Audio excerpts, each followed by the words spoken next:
The whisper of the lost in the heart of Bangladesh, nestled amidst thick, whispering jungles and forgotten paths, lies the village of Borpa.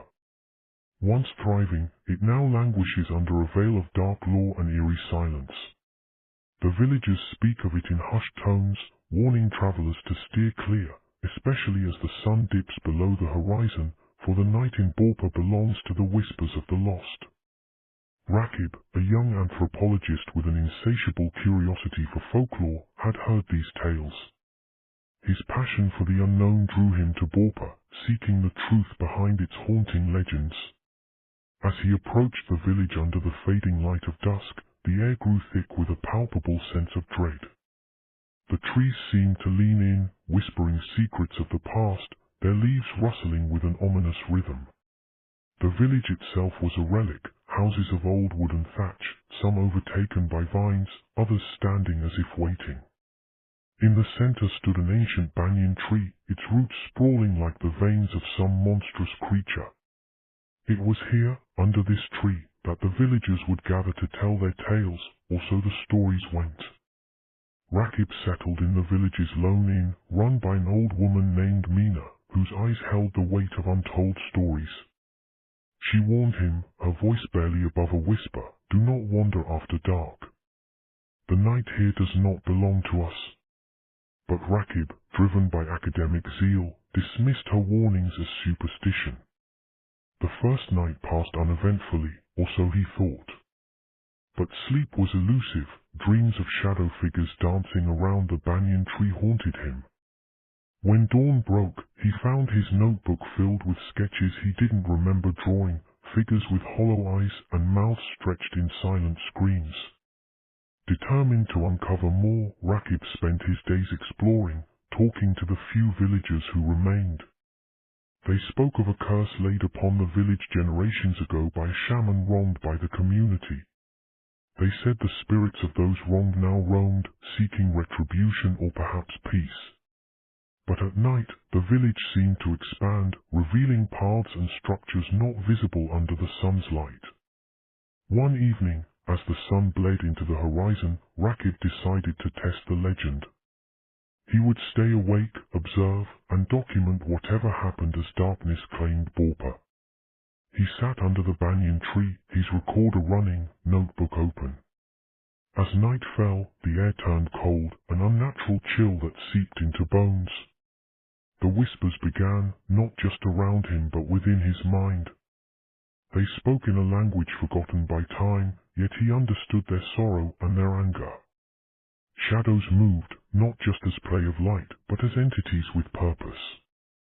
From the shadows, figures emerged, their forms flickering between human and something more ancient, more primal. They danced around him, their movements both grotesque and mesmerizing. Among them, he saw the same hollow-eyed figures from his dreams, their skin like parchment, fingers long and twisted. They circled him, their whispers growing into a cacophony of voices, each telling their tale of betrayal, of being forgotten. One figure, more distinct than the others, approached him. It was the shaman, his eyes burning with both wisdom and malice.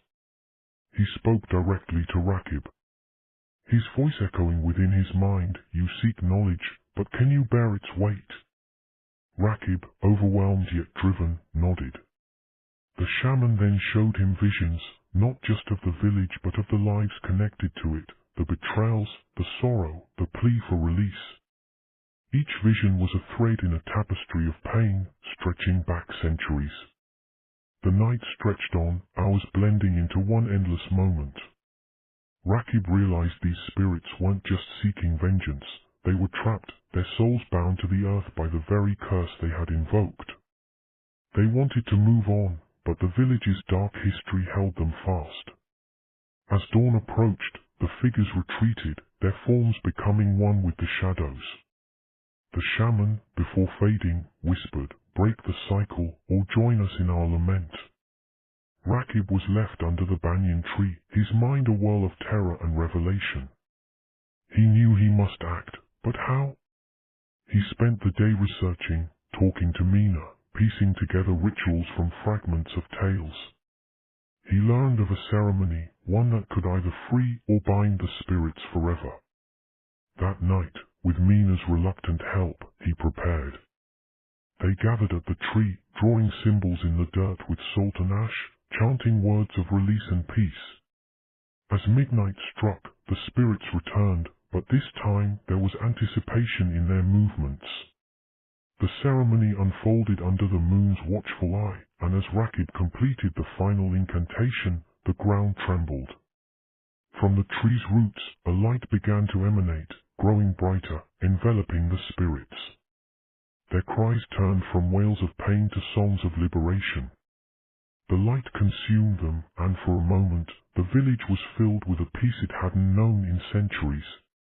When the light faded, the spirits were gone, the air lighter, the village quieter.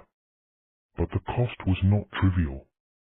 Rakib felt a part of himself tethered to Borpa, a whisper in his mind, a reminder of the weight of truth and the price of knowledge.